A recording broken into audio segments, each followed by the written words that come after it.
Guys, mag Gcash taron. First naton customer sa Gcash, guys. Magpasend siya 500. So kay 500 man, guys. Ang atong charge sa 500 kay 15. So aton shoot sa atong Gcash, guys, kay 558 lang, diba? So gamay dagat kay, guys. Wa jud tay pundo nga dako sa Gcash.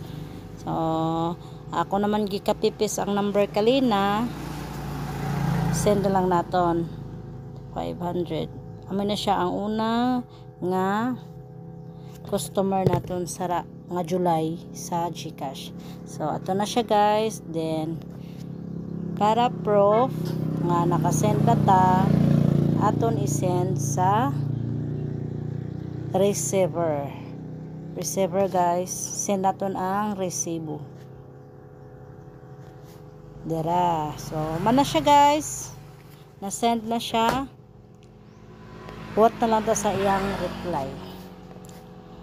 Chata naton nag-send na send nata. Thank you. Pasalamat ta, guys. Di kalimtan ng pasalamat.